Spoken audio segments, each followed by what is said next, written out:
ومن حيث خرجت فولي وجهك شطر المسجد الحرام وحيث ما كنتم فولوا وجوهكم شطره لئلا يكون للناس عليكم حجة إلا الذين ظلموا منهم فلا تخشوهم واخشوني ولأتم نعمتي عليكم ولعلكم تهتدون. صدق الله مولانا العظيم. اللهم صل على محمد النبي الأمي وعلى آله وسلم تسلیما. جی ترجمہ دیکھیے. ومن حیث اور جہاں سے بھی خرجتا آپ نکلیں فولی پس پھیر دیجئے وجہ کا اپنے چہرے کو شطر المسجد الحرام مسجد حرام کی طرف وحیث ما کنتم اور جہاں بھی ہو تم فولو پس پھیرو اپنے چہروں کو وجوہکم اپنے چہروں کو شطرہ اسی کی جانب یعنی مسجد حرام کی جانب لئلا یکون تاکہ نہ رہے للناسی لوگوں سے علیکم حجہ تمہارے ساتھ جھگڑا یا تمہارا لوگوں کے ساتھ جھگڑا الا الذین مگر وہ لوگ ظلموا منہم جنہوں نے بے انصافی کی ان میں سے فلا تخشوہم پس آپ نہ ڈریے ان سے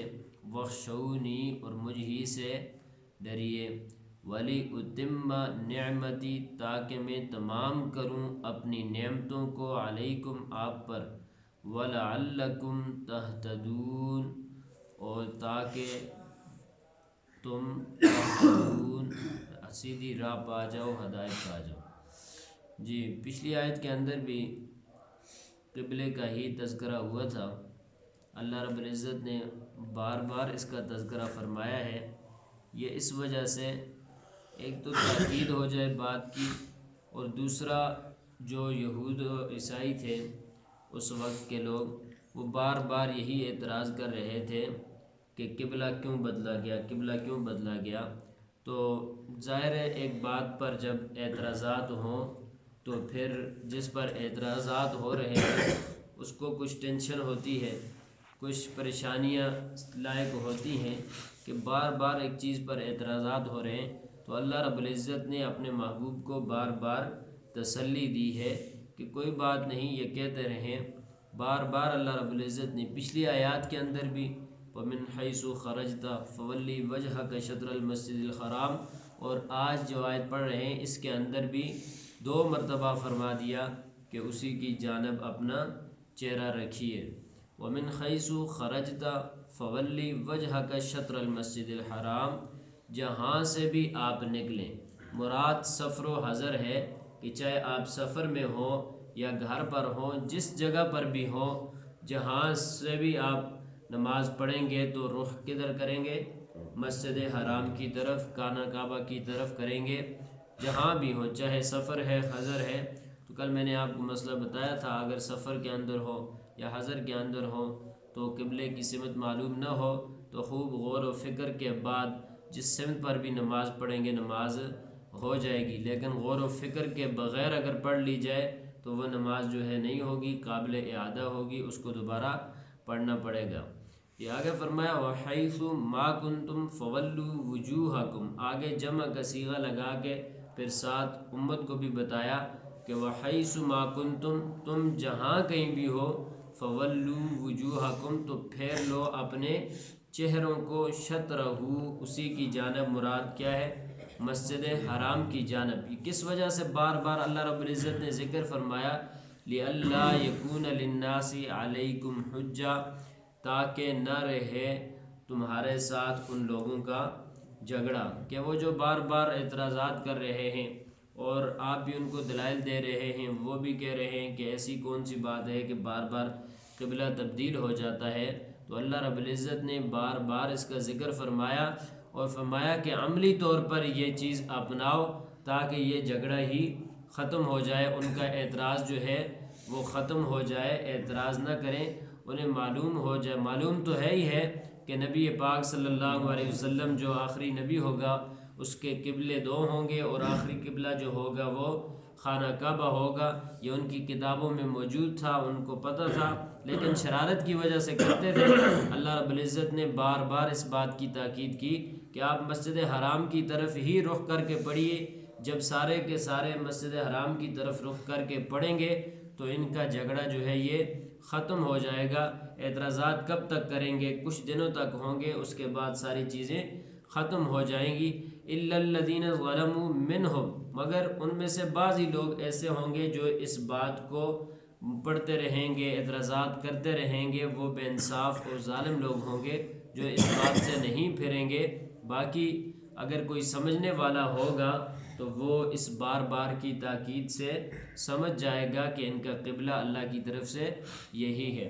فَلَا تَخْشَوْهُمْ وَاخْشَوْنِي، بس تم ان سے نہ ڈرو، وَاخْشَوْنِي، مجھ سے ڈرو۔ یہاں ڈرنے سے مراد ان کی ذات سے ڈرنا نہیں ہے، یہودیوں کی، عیسائیوں کی، جو اس وقت کے اعتراضات کرنے والے تھے، ان کی ذات سے ڈرنا مراد نہیں ہے، بلکہ ان کے اعتراضات سے ڈرنا مراد ہے، کیونکہ جب اعتراضات ہوتے ہیں تو پھر پریشانیاں تو ہوتی ہیں۔ فرمایا فَلَا تَخْشَوْهُمْ وَاخْشَوْنِي، ان کے اعتراضات سے ڈرنے کی ضرورت نہیں ہے۔ وَاخْشَوْنِي، اللہ فرماتے ہیں کہ بس مجھ سے ہی ڈریے۔ وَلِأُتِمَّ نِعْمَتِي عَلَيْكُمْ، تاکہ میں اپنی نعمتیں تمام کر دوں آپ پر۔ جب قبلہ کی طرف آپ رخ کر کے نماز پڑھیں گے، اللہ رب العزت کا حکم بجا لائیں گے، تو پھر اللہ رب العزت کی نعمتیں برسیں گی۔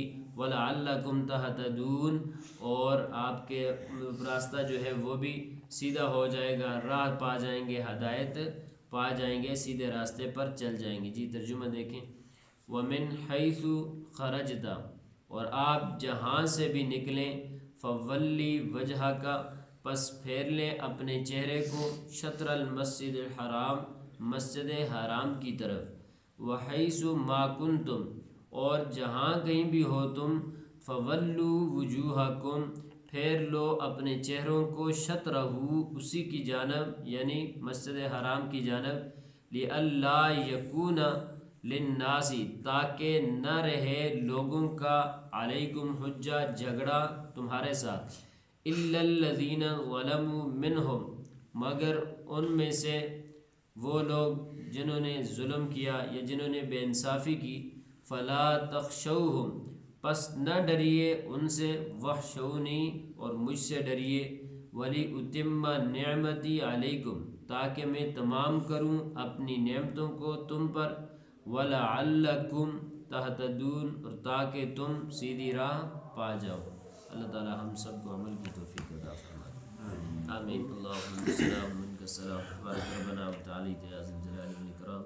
اللہم اعنا علی ذکرک وشکرک وحسن عبادتک، اللہم احسن عاقبتنا فی الامور کلها واجرنا من خزي الدنیا وعذاب الآخرة، اللہم انک عفو کریم تحب العفو فاعف عنا یا غفور یا غفور۔ ربنا لا تزغ قلوبنا بعد إذ هديتنا وهب لنا من لدنك رحمة إنك أنت الوهاب۔ صلی اللہ تعالی علی خیر خلقہ وعلى آلہ وصحبہ اجمعین برحمتک یا رب۔